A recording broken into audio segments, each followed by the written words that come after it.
Good evening, everybody. I am Mark. Um, I'm from Chicago. I was a floor trader for a few years, and then I started Option Pit.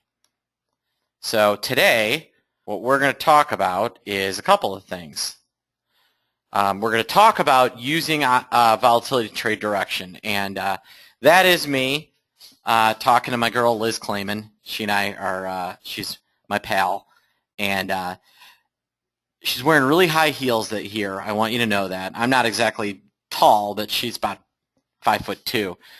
Really sweet lady, mouth like a truck driver. So I was a floor trader. I am now basically trade for myself and run Option Pit, which is an education firm.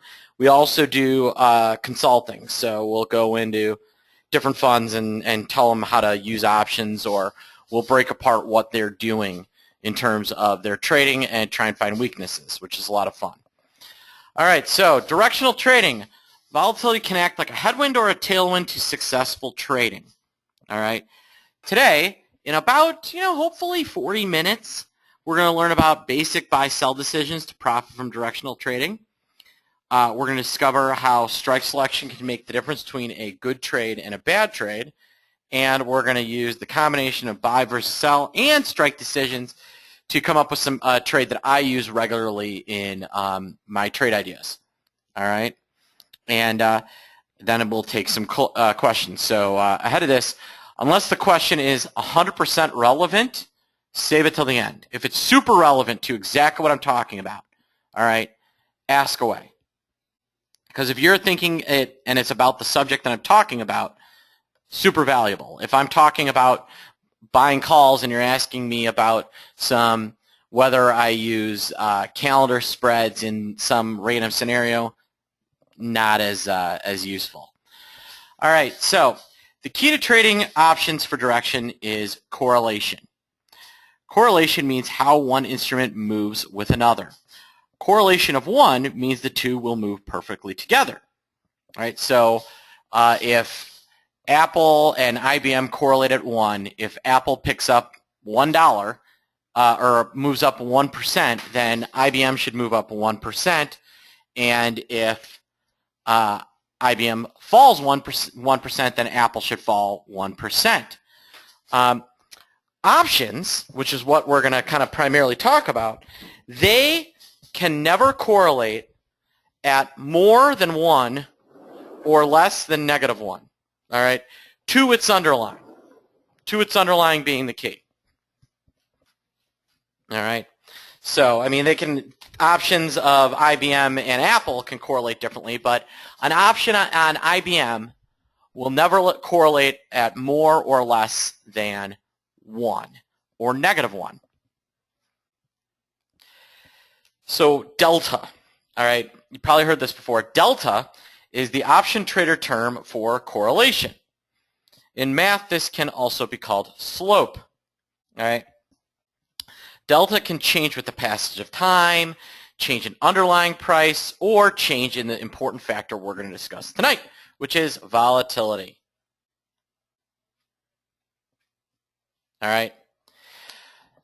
The way I like to describe it is correlation to its underlying, as I stated above. So an option with a positive 0.6 delta will make 60 cents for every dollar the underlying rallies, and it will lose 60 cents for every dollar the underlying falls. All right, so if I'm carrying a 40 delta option, all right, on Apple, and Apple rallies $1, that option should make 40 cents. If Apple falls $1, it should lose 40 cents. If it's got a negative delta, which is the opposite, all right, then if Apple rallies $1, it will lose 40 cents, and if Apple falls $1, it will make 40 cents. That is negative correlation. So what makes delta so hard relative to a stock is that it can change on a trader. So if I own 100 shares of stock, it will always have a delta of 1, delta of 100. All right. If I own a 50 delta option, or let's say I own a 60 delta option, a 0.6 delta option, at expiration, what is the delta of that option?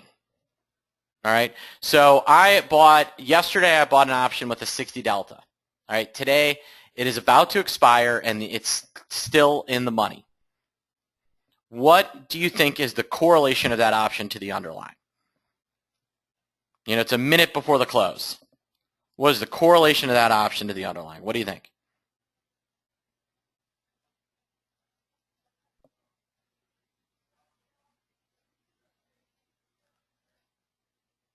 Right, 1. Right. So even though the underlying didn't move, time passed, and that option, now that it's about to expire, is a 100 delta option. It's a 1 delta option, delta 1. So the last couple of days of expiration, time really does have a big effect on delta. But up until then, the factor that affects delta more than anything is volatility. It makes a huge difference on how delta moves. All right, so this is my voice for when people complain to me about things that really are, and say it's not my fault when really it is. All right, Mark, market makers are cheaters. I bought these calls right before earnings. The stock is way higher, but I'm not making any money. Market makers are taking my money. All right, nobody is taking your money. All right. What happened was movement expectations changed. Volatility expectations changed. And so the delta changed. All right, you buy an out-of-the-money option, and then prior to earnings, there might be an expectation that that underlying is going to move $10. After earnings, if it only moves 3, all right, that expectation for that extra $7 of movement is going to go away. Happened in Alibaba today, right? Alibaba, they were looking for like a $7 or $8 move, and it moved 3. All right, no one is taking your money. The delta changed. All right, and I'll show you a real clear example here. We can really look at Alibaba. All right. So here is Baba. Every time I say Baba, I think of that Partridge Family song, I Think I Love You. You know what I'm talking about?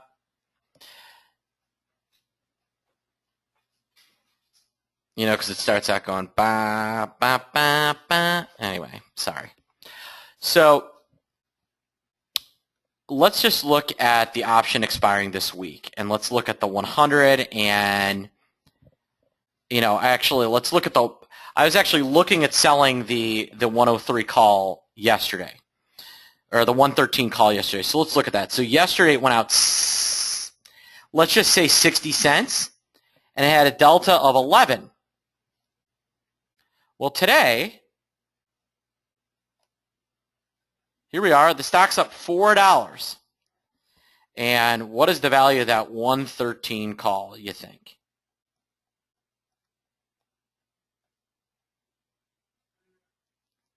Despite the stock being up $4.30, the delta is lower and the value of the option is lower.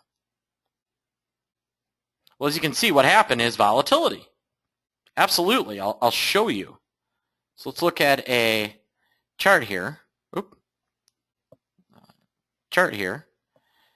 And you can see that yesterday the volatility on the 113 strike was 84, and today it's 42.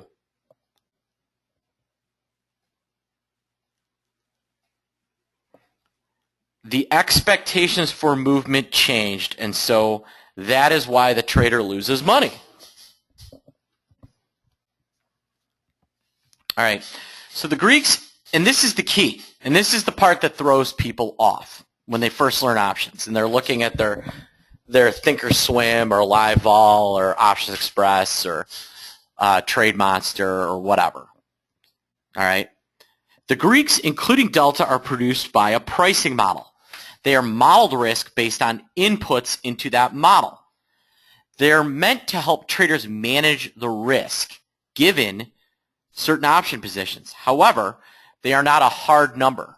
They are based on assumptions. Garbage in, garbage out. If you have a bad volatility, you're going to have a bad delta. And that is how people lose money on earnings plays, playing from long or short.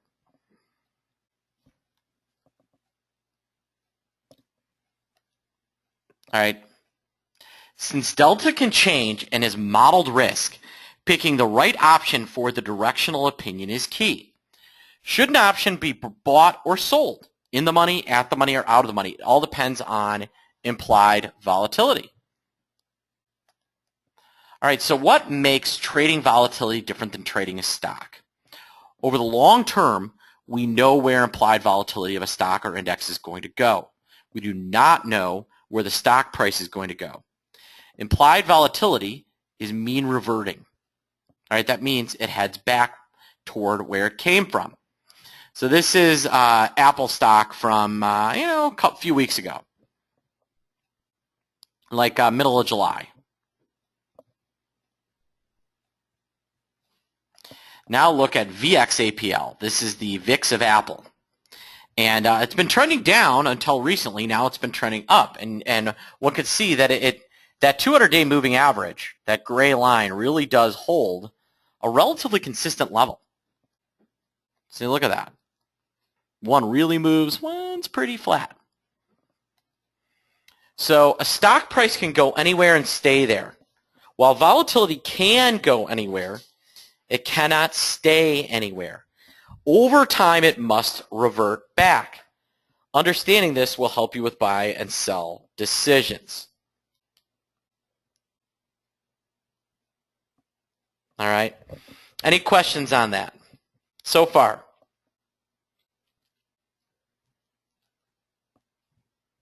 Good. All right, so now basic buy-sell decisions. Just laying a foundation.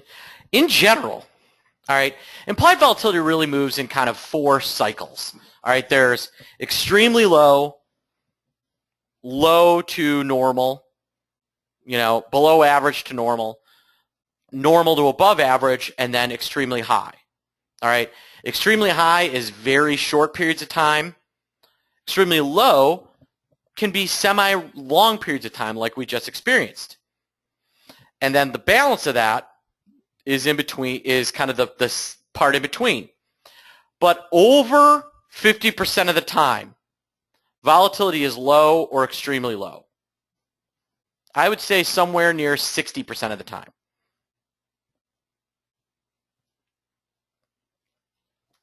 All right. In general, when IV is low, in the near term and especially in the long term, and one wants to play direction, it makes sense to buy over selling. When IV is high or normal, it typically makes more sense to sell options or call and put spreads. All right. So there's kind of, when we're in a cycle, volatility will have a cycle within a cycle. So we just left this period of extremely low volatility. All right. In that period of extreme low volatility, let's just look at the VIX. The VIX might have highs up to 15 and lows down to 11. So within that cycle, when the VIX got to 15, it did make sense to sell options. When it got to 11 or 12, it made sense to buy. But generally, portfolio-wide, you didn't want to lean really short. All right.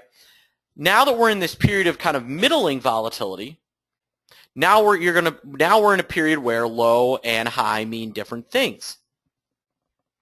All right. So when one wants to go long on an underlying, one can sell puts or buy calls. Each trade acts differently. A short put is a play on long the underlying and short vega. That means it's short volatility. All right.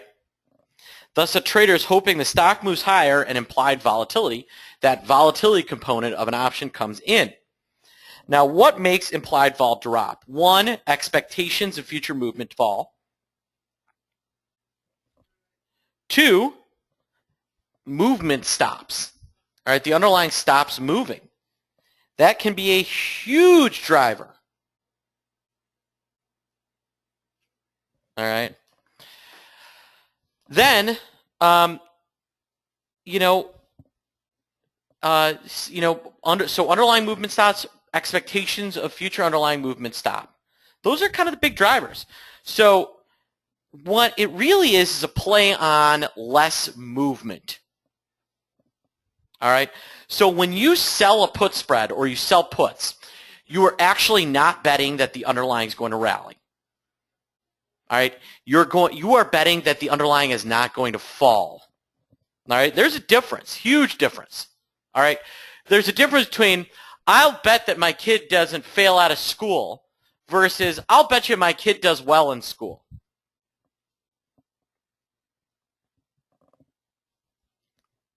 All right. So when you sell puts, you're basically betting that your stock isn't going to fail. All right. And if you guys are hockey fans, selling puts is kind of like how teams will play. Teams that are tied will play the third period to try and get into overtime, so they guarantee themselves a point. Does that make sense? One of the big things they need to fix in hockey is the third period, because when it's tied, ugh.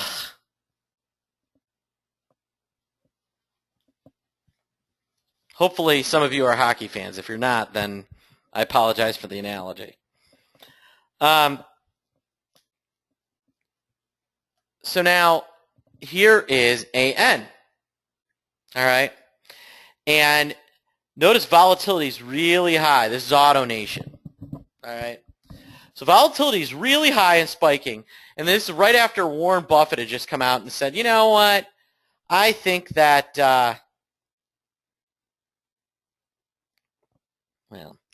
I like these guys. So you're right here. Let me go back.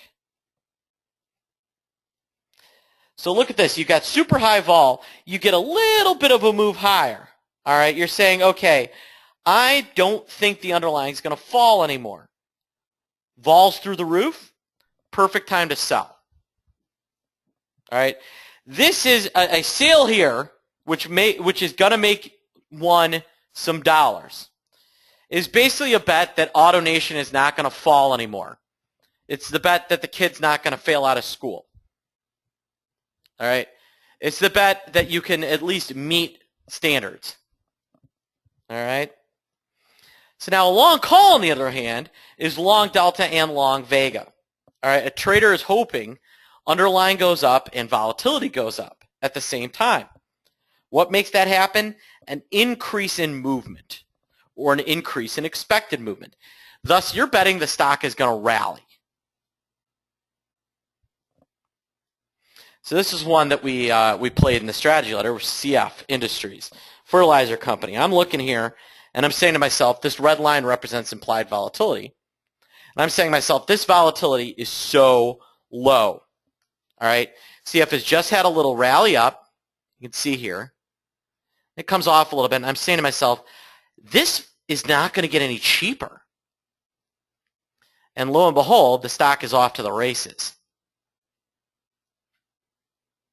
Takes a little patience, but one of the nice things about buying cheap volatility is when you buy really cheap stuff, there's not a lot of decay.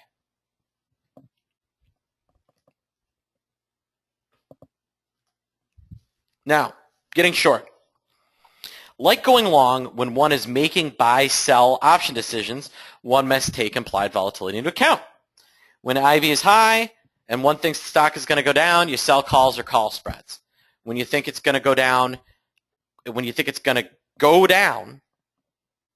right, when it's really going to fall, all right, you buy puts. So here's SLV. This is one where the implied vol was high, and we said to ourselves, well, I don't think silver is going up. The vol's high. It's been kind of in a pattern. perfect call spread sale. Worked out really well. Now here's IYR, right into taper. They plummeted the implied volatility. So we're looking here and saying, wait a minute. So you've got a real estate index, volatility is low, and they are killing volatility, and that cannot be good for the real estate companies. So what do? Buy puts. And look what happens. You get a real movement. You know, this is more common on a call sale or a put spread sale. Just kind of If you're going to buy an option, you need this.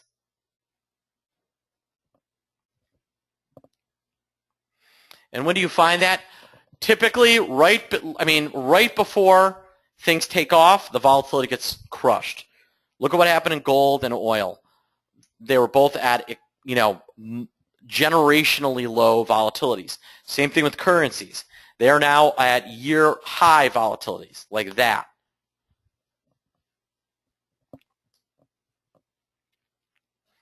All right, so now let's talk about strike selection and how it can make a good trade or a bad trade. The next step is to select the right strike. All right, this is done based on the certainty of the next vol move. When one believes that implied vol is going to go up, a softer delta makes sense to buy. All right. If one thinks volatility is going to fall, a softer delta should be sold. All right. When one believes that IV is going to be stable or go down, it makes sense to buy harder deltas. When one thinks IV is going to go up, or if one thinks IV might go up, it makes sense to sell harder deltas. Or when one thinks that IV is going to go down, one will sell hard deltas, So what is a hard delta? All right, a hard delta is one that is relatively resistant to change. All right, so if you think vol is going higher, all right, you buy a soft delta or you sell a hard delta. All right, a soft delta is one that is relatively dependent on changes in volatility. So if you think vol is going to go up, you buy a soft delta or sell a hard delta. Understanding this is the difference between making money or losing money in options. It really is.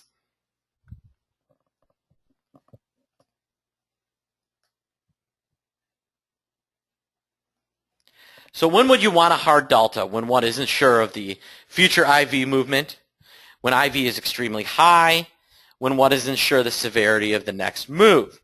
So here we are looking at Goldman Sachs. And Goldman's just been crushed, and the vol's through the roof. Right here. All right. Right here I say to myself, okay, vol's too cheap, or vol's really high, but the stock's too cheap. I want to buy some calls.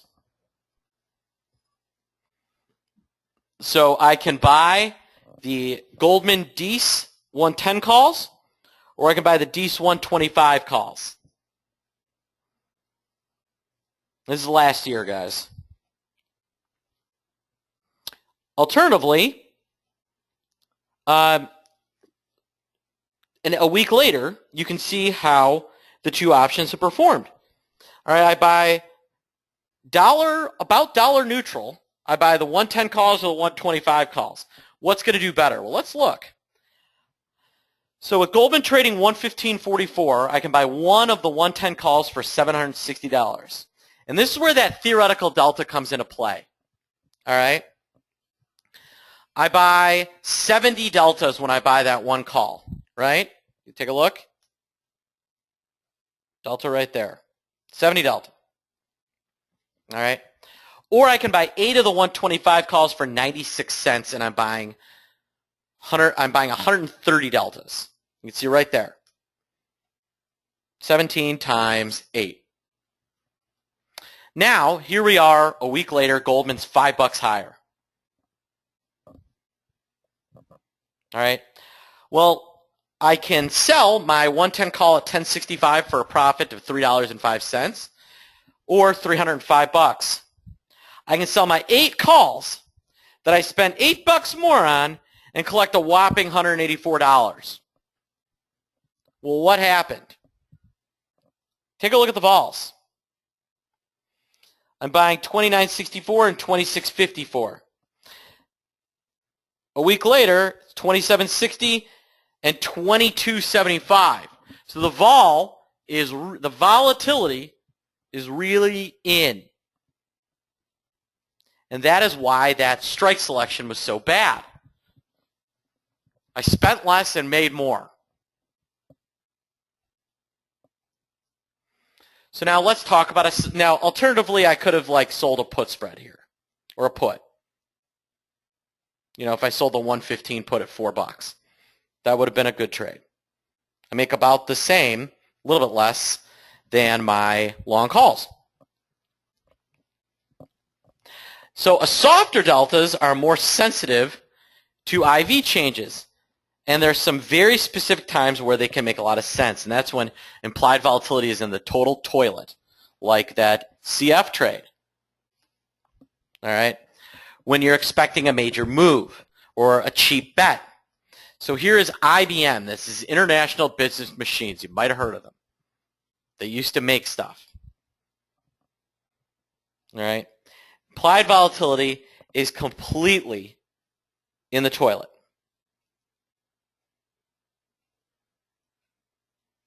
All right.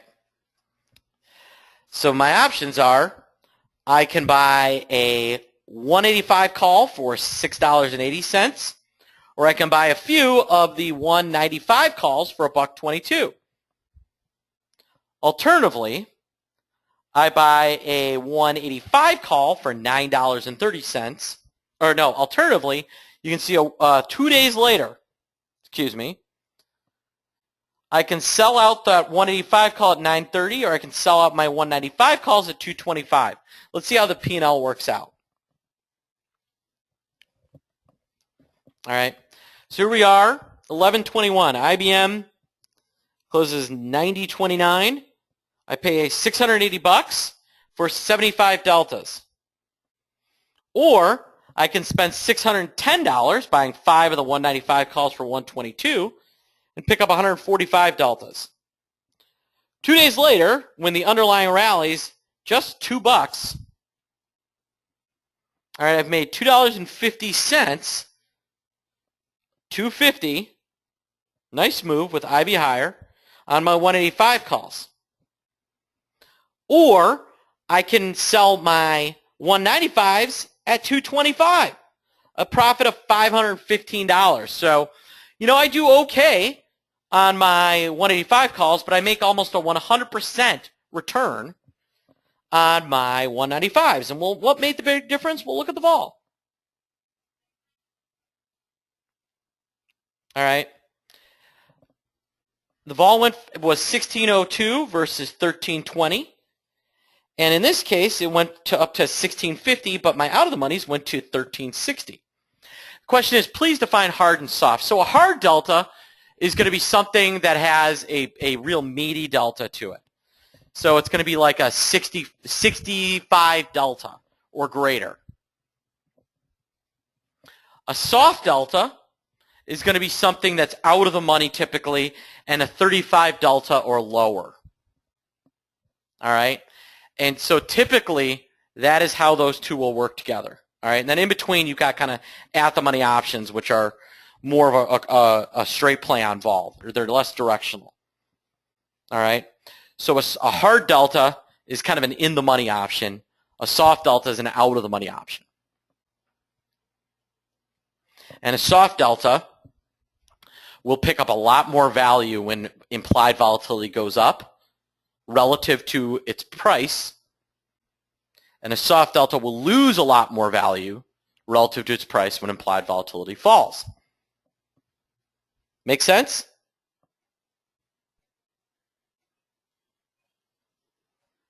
Good. So now here's the trade that I like to do, and I do this on a regular basis. Haven't been able to do it recently because of volatility. All right. I follow the VIX, and this is one, I'm telling you this because anybody can follow this trade. All right.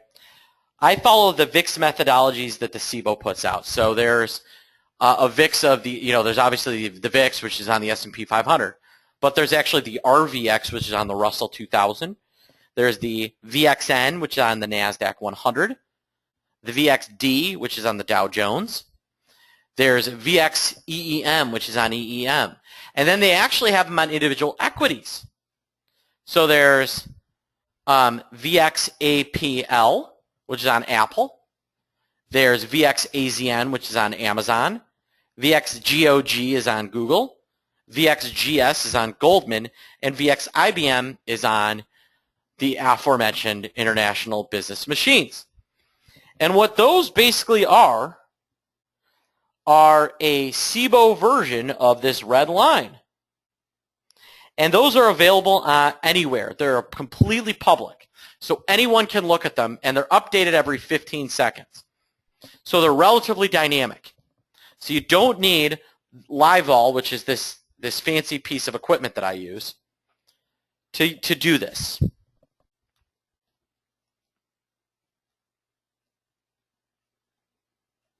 All right. So what I will do is I'll find a VIX methodology that is at its 52-week low, and I'll find a stock that is at a 52-week high. I will then buy a soft delta that's around, anywhere below 35. I will buy an out-of-the-money option. Typically, I buy the first strike out. All right, so gold, and in this case, we had this, and this is recent. We had Goldman trading around, 165, and the volatility had gotten down to 16. Well, when volatility is that low, with Goldman trading 165, believe it or not, the 70s and 75s, with about 30 days to expire, are probably a 35 delta. All right. When vol is up here, so when Goldman Sachs vol is up here, the 170 call, and Goldman's trading 165, the 170 call probably has like a 45 delta. When it's down here, a full 6 points lower, the 170 call probably has a 30 or 35 delta. So this is a trade that I will do. I'll look for stocks near their 52-week high or at their 52-week high, where implied volatility is extremely low, and I will buy calls. Well, why? Stocks that hit 52-week highs almost always keep hitting 52-week highs till they stop. Stocks hitting 52-week lows in implied volatility actually typically see their vols increase. So I'm buying something that's likely to go up, where the underlying is likely to go up and the option price is likely to go up at the same time. That is called the wind at your back. It's like the Bette Midler option trade. Okay? All you Beaches fans. All right, so now here's a what would you do trade. All right, so here we are. IBM has just had an abysmal set of earnings. And volatility is in, but would you say that volatility is high, low, or medium relative to where it normally goes? What do you think? This is a NFL you make the call type question.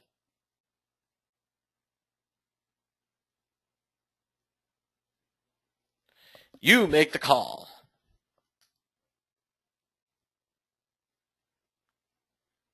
Yeah, actually, if you throw out this little pop here, where it got above 25, volatility is extremely high. I mean, look, if I run this across, volatility doesn't get that high that often. So what kind of trade was I looking to set up on this type of chart?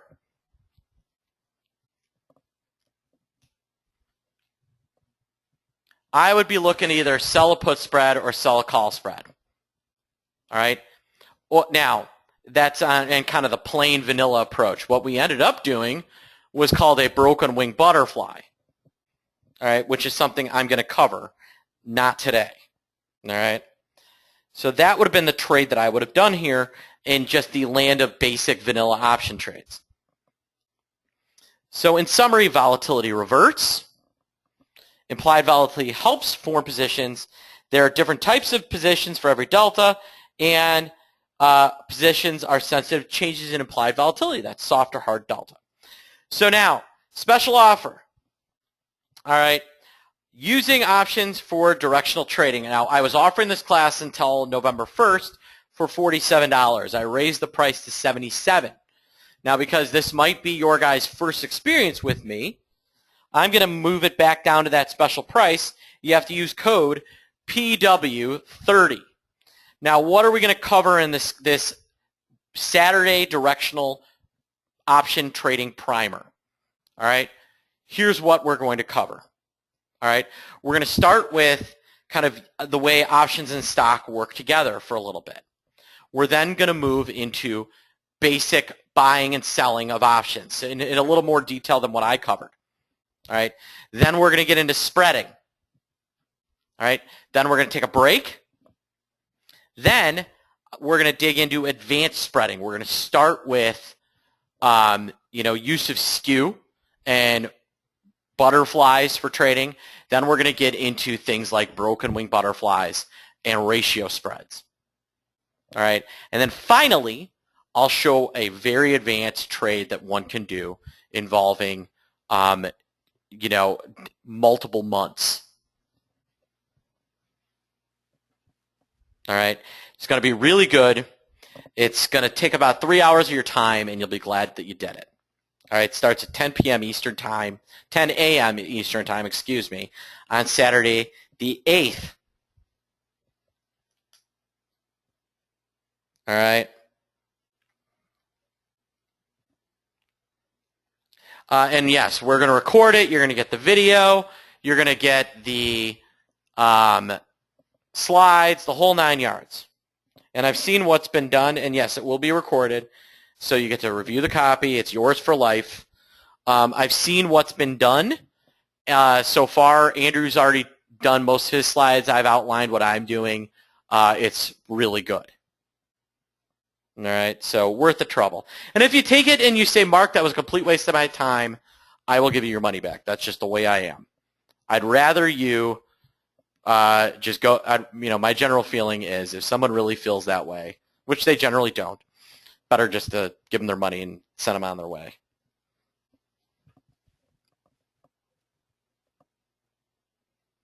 All right, any other questions, comments, thoughts?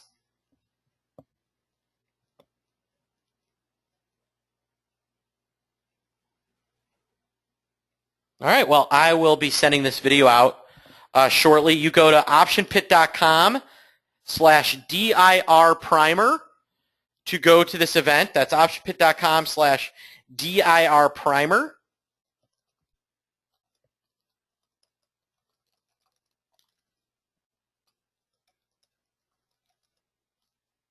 My name is Mark Sebastian.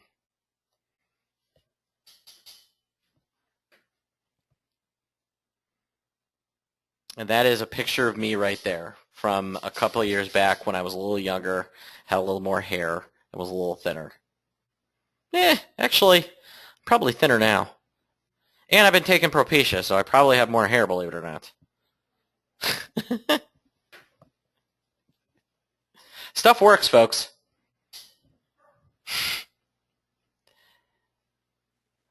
It looks very complicated, but you have it down really well. It's not that hard once you really figure out the basic concepts, especially in directional trading. And really, if you take the course, what you're going to really learn are a lot of things not to do. And if you learn really what not to do, then figuring out what to do becomes a lot easier. All right? And because of the way the course is set up, every section builds on each section. So the content will start with very simple and move on to complex.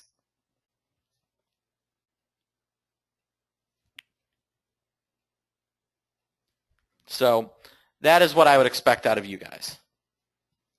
So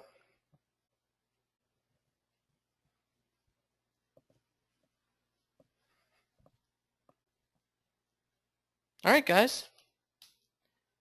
there's no more questions, I will call it a night. I'll let everybody go watch the polls, turn on CNN or NBC or whatever, and I hope everybody has a great evening.